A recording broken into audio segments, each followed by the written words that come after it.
Rəqəmsal İnkişaf və Nəqliyyat Nazirliyi ilə Asan Radio təqdim edir. Rəqəmsal Dialoq. Hər vaxtınız xeyir olsun, hörmətli dinləyicilər. Hər birinizi salamlayıram. Rəqəmsal Dialoq verilişini eşidirsiniz. Aparıcı mənəm, İlqar Mehmanoğlu.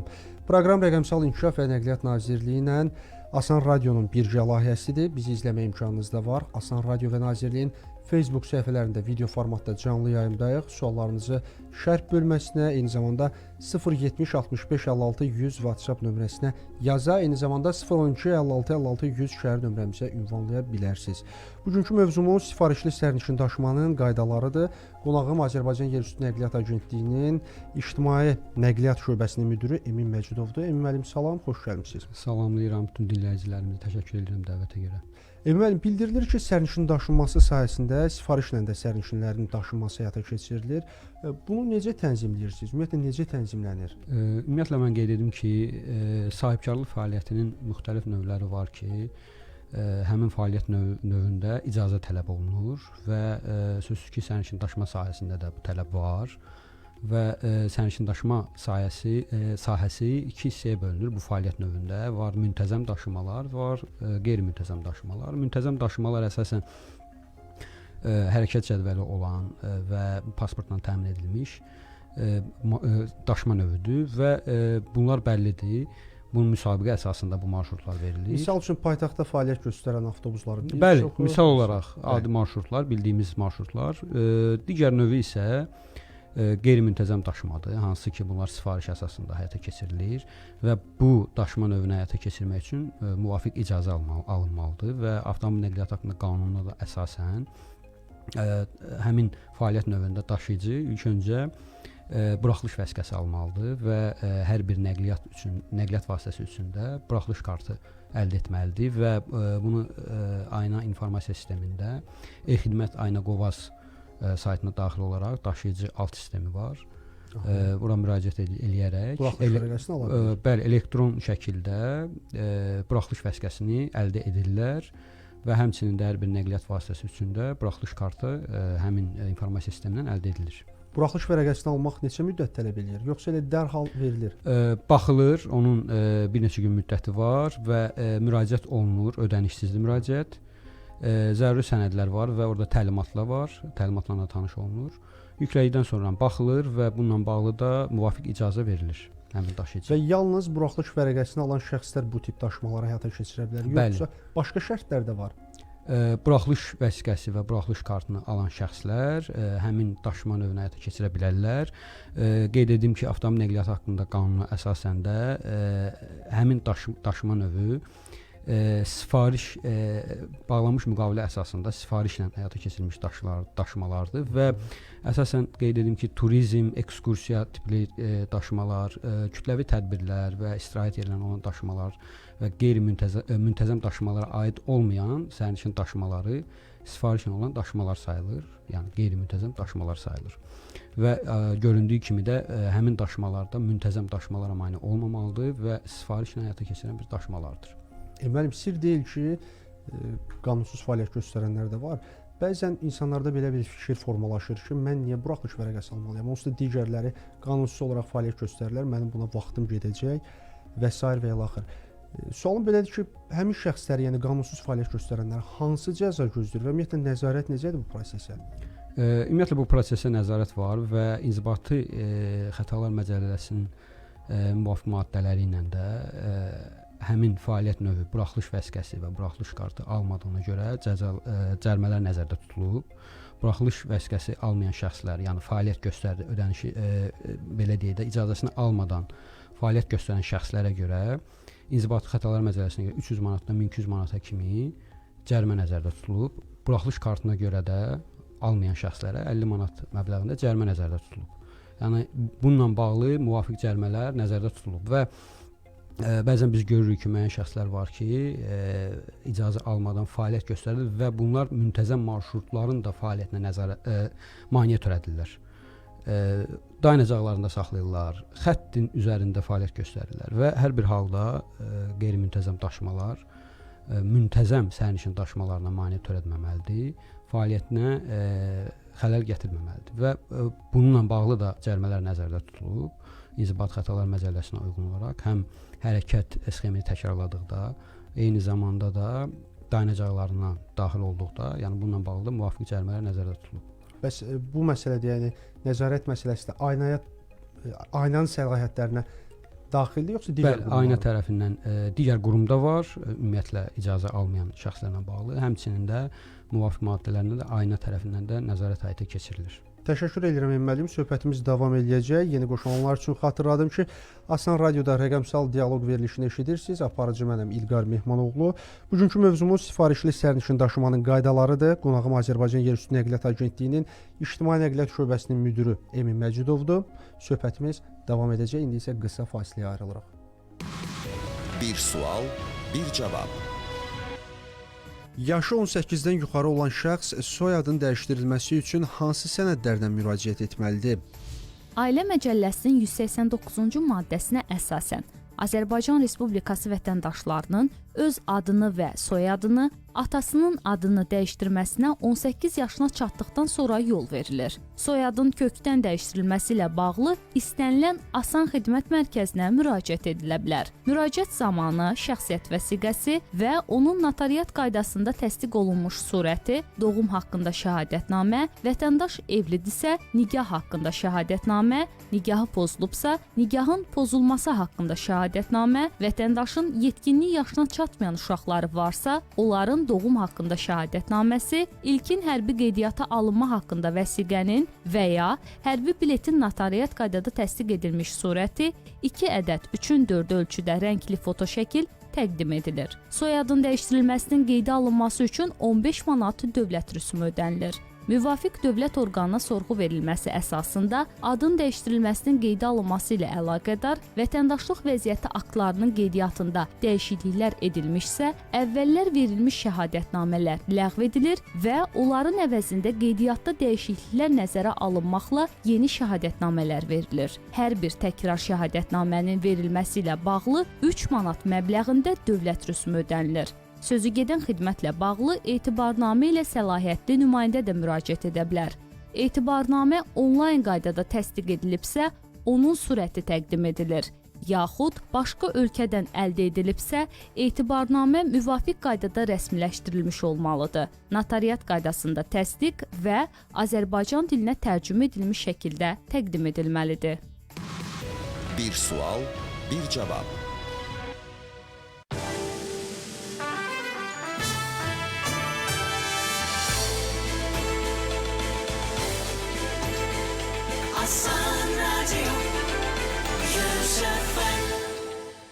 Omid mağazalarında möhtəşəm endirimlər. Elektrikli ot biçən indi 120 manata deyil, 99 manat. Dərman səpən Pandora 16 litr 27 manat 90 qəpik deyil, cəmi 21 manat 90 qəpik. Omid xeyirli alış-verişlər, telefon 890.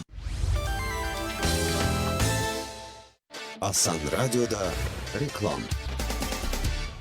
Neotek kabelləri 99,9% saf misdən olduğu üçün yüksək ötürücülük xüsusiyyətinə malikdir. Mis tellərin sayı, diametri, plastik qalınlığı və sıxlığı, polietilen dolğu AZS və Avropa standartlarına uyğun dəyərdədir. Yüksək keyfiyyət, sərfəli qiymət. Neotek, gücümüz, gücünüzdür. O həm təmirdə, həm də alış-verişdə usta olduğuna görə səbəti dolu, qənaəti boldur. Abşeronla alış-veriş səbəti sevinç doludur. Abşeron Ticarət Mərkəzi. Xoşbəxtliyin üçün hər şey. Ünvan Lökbatan Dairəsinin yanı. Avantdan Şərifzadədə yeni premium layihə. Müasir memarlıq üslubunda. Avant Nova. Yalnız indi cəmi 23.500 manat ilkin ödəniş edərək siz də Whitebox 2 otaq studiya mənzilə sahib olun. Yaşıllıqlar əhatəsində idman meydançaları, üzgüçülük hovuzu, fitness spa mərkəzi, ipoteka və ya faizsiz hissə ödəmə imkanı ilə mənzil əldə etmək şansını qaçırmayın. Avant Nova yeniliklərlə dolu gələcək. Əlaqə Ulduz 0241. Abşeronda topdan qiymətə top kimi tikinti məhsulları, taxta şalban, dam örtüyür, sement, qum şınqıl boya, alış-verişini et, doya-doya. Abşerona gəl, bütün tikinti materiallarını büdcənə uyğun qiymətlərlə əldə et. Abşeron Ticarət Mərkəzi, evin üçün hər şey, ünvan Lökbatan Dairəsinin yanı. Dəniz sahilində villa, Bu arzunuzu yerinə yetirməyin vaxtıdır. Sibrizdən sizin üçün bahar təklifi. Sahəsi 230 və 290 kvadrat metr olan villaları 48 aylıq hissəli və faizsiz ödənişlə əldə edə bilərsiniz. İlkin ödəniş sadəcə 15%. Üstəlik, golf maşını da hədiyyəniz olacaq. Siz də bu fürsətdən faydalanın və həyatınıza bahar tərabəti qatın. Ətraflı məlumat üçün 840. Asan Radyo'da reklam 050 60 06 100. İncəsənət həmişə xitab edir. O hər kəslə tək-tək danışır. Ruhuna, hissinə uyğun. Asan Radio və Mədəniyyət Nazirliyi təqdim edir. Danışır Mədəniyyət. Aynur Kərimvan təqdimatında. Aktual mövzular və maraqlı söhbətlər. Hər cümə 17:05-də Asan Radioda.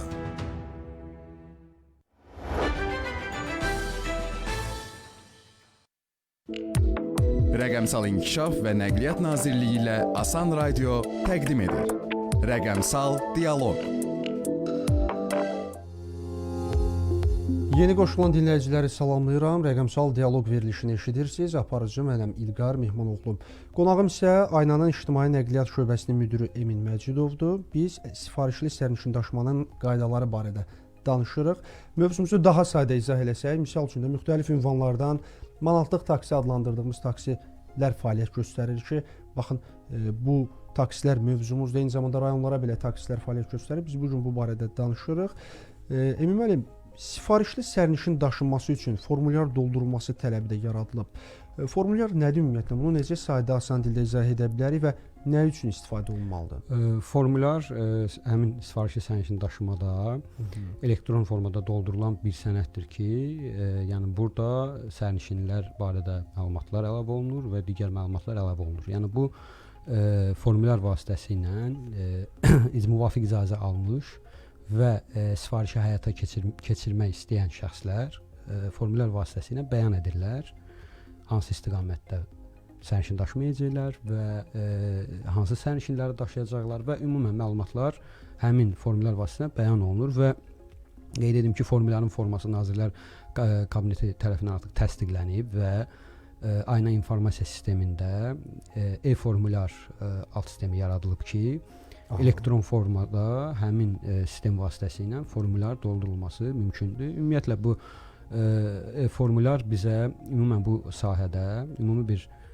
hesabatlıq və nəzarətin həyata keçirilməsinə imkan verir. Çünki hər bir şəxs hansı bir xidmət təklif edirsə və xidmət göstərirsə, mütləq burada bir dövlət bir nəzarəti olmalıdır və bu formulyar vasitəsilə də biz həmin nəzarəti də həyata keçirməyə imkan verir. Müəllim, bəs formulyar səfərdən nə qədər əvvəl doldurulmalıdır? Yəni misal üçün də adam adətən indi necə taksilər müəyyən yerlərdə dayanırlar, müştəriləri elə tapıb səfərə çıxırlar. Adam daha əvvəldən doldurmağı məncə qeyri-mümkündür. Siz müddət qoymusunuz, misal üçün bir ümumən səfərə başlamazdan öncə olmalıdır. Ola bilər bir neçə saat öncə ola bilər. Yəni səfərə başlamamışdan öncə həmin formulyar doldurulmalıdır və zəruri məlumatlar əlavə olunmalıdır. Onda formulyarı doldurmaq elə də çox vaxt tələb eləmir. Formulyarda ümumiyyətlə mən qeyd edim ki, formulyarın doldurulmasında həm daşıyıcı, həm sifarişçi, həm də sürücü iştirak edə bilər və sifarişçi tərəfindən formulyar doldurularaq bu elektron qaydada olur, dediyim kimi və ya fərdi identifikasiya kodu ilə daxil olunur və yaxud da asan imza ilə daxil olunur, qeydiyyatdan keçirilir və məlumatlar doldurularaq daşıyıcıya sifariş göndərilir. Həmçinin də daşıyıcı tərəfindən də formulyar yaratma imkanı var. Daşıyıcı da formulyar yarada bilər və ya sifarişçi tərəfindən göndərilən formulyarı təsdiq edə bilər və yaxud da sürücüyə formulyar yaratma səlahiyyətini verə bilər elektron formada. Həmçinin sürücü tərəfindən də formulyar yaratma imkanlar var və burada artıq sürücü mobil tətbiqdən istifadə edərək formulyar yarada bilər. Çünki dediyiniz kimi vaxt məsələsi var. Onun üçün deməli mobil tətbiq yaradılıb. Android-la işləyən telefonlarla Play Store-dan və iOS ilə işləyən telefonlar isə App Store-dan həmin tətbiqi yükləyirlər və orada qeydiyyatdan keçərək həmin sürücülər formulları yarada bilərlər və bizim belə deyək, orada müvafiq təlimatlar da var bununla bağlı. Həmçinin YouTube səhifəmizdə də formullar yaradılması ilə bağlı zəruri məlumatlar, təlimatlar yerləşdirilmişdir. Bir də bildiyim qədərilə sizin sistem sürücülərə həm də o baxımdan faydalı olacaq ki, onlar oradan müştəri də qazana biləcəklər. Əlbəttə ki, sifarişlər həmin sistem vasitəsilə sifarişçidən daşıyıcıya veriləcək və yaxud da daşıyıcı tərəfindən yaradılacaq. Bu baxımdan bu sistemin geniş istifadəsi imkan verəcək ki, daha bu sahədə daha bir nizamlı bir fəaliyyət yaransın. Bir növ taksi şirkətləri kimi fəaliyyət göstərəcək də sizin şirkət, həm də daha doğrusu sistem. O baxımdan ki, indi məşhur şirkətlər var, insanlar çox asanlıqla taksi çağırırlar. İndi o sistem vasitəsilə sürücülər asanlıqla müştəri tapa biləcək, sürücülər, sərnişinlər də sürücü. Doğru? Bəli, bəli, əlbəttə ki, dediyim kimi sifarişçi sifarişini orada qeyd eləyəcək və daşıyıcı oradan qəbul eləyəndə artıq burada bir növ daha bir rahat bir mərkəz olacaq ki, burdan idarə olunsun. Bu əslində əla bir sistemdir. Uğurlar arzulayıram sizə.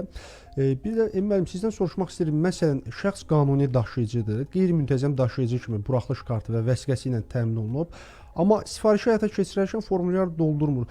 Bu zaman onu nə gözləyir? Bəli, icazəsi var və formulyar doldurmursa, unudub və ya qəsdən bu da məsuliyyət yaradır. Yəni inzibati xətalar məcəlləsinə uyğun olaraq bunda cəriməsi nəzərdə tutulub.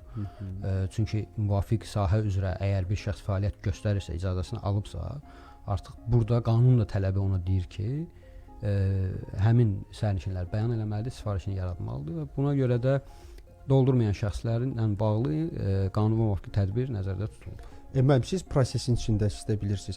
Bu sistemin tam oturuşması üçün nə qədər vaxt tələb olunur? Nə qədər vaxt lazımdır sizə? Sistem yenidir. Hazırda bu sistemlə bağlı, bu sistemin geniş istifadəsinə və bunun təbliği ilə bağlı müəyyən işlər aparılır. Və düşünürəm ki, yaxın vaxtlarda bu sistem daha geniş istifadə olunacaq və bunun biz yüksək nəticəsini görəcəyik. Biz sifarişli sərnişin daşımanın qaydaları barədə danışırıq. Bu qaydalar artıq qüvvədə də tətbiq olunur, doğrudur? Bəli, artıq tətbiq olunur və dediyim kimi vətəndaşlar və daşıyıcılar həmin sistemlə, dediyim kimi e-formulyar alt sistemindən daxil olaraq istifadə edə bilərlər. Bir də bununla bağlı xarici təcrübələr var. Ümumiyyətlə xarici təcrübə varsa nə deyir bu xarici təcrübə? Ümumiyyətlə müxtəlif ölkələrdə müxtəlif cür tətbiq olunur, təcrübələrdə tətbiq olunur və ümumən bu sistem Azərbaycanda tətbiq olunan, bizdə tətbiq olunan sistem digər ölkələrdə, inkişaf etmiş ölkələrdə ümumən onlardan bir növ belə deyək, onların təcrübəsindən yararlanaraq yaradılmış bir sistemdir və hər bir ölkənin bir yanaşması var. Misal olaraq Almaniyada tətbiq olunur, onların bir yanaşması var, icazə olur. Türkiyədə məsəl üçün tətbiq olunur, denetim sistemi deyilir, orada da var bu cürə. Ona görə də çünki hər bir halda dediyim kimi daşıma həyata keçirilirsə və istər digər ölkədə olsun, müxtəlif ölkələr olsun, hər bir ölkədə buna bir nəzarət, bunun bir qeydiyyatı, bir hesabatlığı var. Təşəkkür edirəm. Son olaraq bir neçə sualım olacaq. Ümumi olaraq sərnişin daşımadakı hazırki vəziyyət nə yerdədir, necə qiymətləndirirsiniz? Ümumən sərnişin daşımada hazırda müxtəlif islahatlar gedir. Sərnişin daşıma inkişaf mərhələsini yaşayır. Həm avtobus parkının yenilənməsi baxımından, ümumiyyətlə marşrut şəbəkəsinin yenidən formalaşdırılması baxımından, həmçinin avtobus zolaqlarının təşkili, hansı ki ictimai nəqliyyatının fasiləsiz fəaliyyətinə müsbət təsir göstərir. O avtobus zolaqlarının təşkili bu baxımdan inkişaf gedir və düşünürəm ki, yaxın gələcəkdə də bizim vətəndaşları daha keyfiyyətli, daha yüksək ictimai nəqliyyat gözləyir. Təşəkkür edirəm. Son sualım, sərnişin daşıma inkişaf mərhələsindədir dediniz. Yaxın illərdə hansı planlar var? Yaxın illərdə deyərkən elə bu ildən başlayaraq biz artıq biz başlamışıq, dediyim kimi avtobus zolaqlarının əhatə dairəsini genişləndirəcəyik. Avtobus parkına əlavə avtobuslar, ekoloji təmiz avtobuslar olacaq, köhnə avtobusların dəyişdirilməsi, yenilənməsi prosesi gedəcək. Bundan əlavə digər şəhər və rayonlarımızda həm marşrut şəbəkəsinin formalaşdırılması, həm sərnişin daşıma keyfiyyətinin artırılması baxımından tədbirlər görüləcək. Gəncə şəhərində tədbirlər görülməsi nəzərdə tutulub. Həmin Gəncə şəhərinin marşrut şəbəkəsi yenidən formalaşdırılır. Ümumən tək Bakı deyil, Bakı ilə paralel olaraq respublikamızın digər şəhər və rayonlarında da zəruri müxtəlif bu istiqamətdə tədbirlər görülür. Müəllim, ətraflı məlumata görə təşəkkür edirəm. İşlərinizdə uğurlar arzulayıram. Sağ olun, dəvətə görə təşəkkür edirəm. Təşəkkür. Rəqəmsal dialoq verilişini dinlədiniz əziz dinləyicilər. Sifarişli sərnişin daşımanın qaydaları barədə danışdıq. Qonağım Azərbaycan Yerüstü Nəqliyyat Agentliyinin İctimai Nəqliyyat Şöbəsinin müdiri Emin Məcidov idi. Aparıcı isə mən idim, İlqar Mehmanoğlu. Növbəti həftə eyni vaxtda görüşmək ümidi ilə sağ olun, sağlıqla qalın. Rəqəmsal İnkişaf və Nəqliyyat Nazirliyi ilə Asan Radio təqdim etdi. Rəqəmsal Dialoq.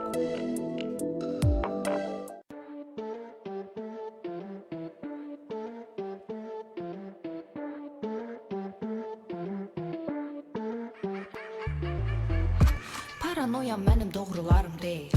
Qəti sənət yoxdur sizdə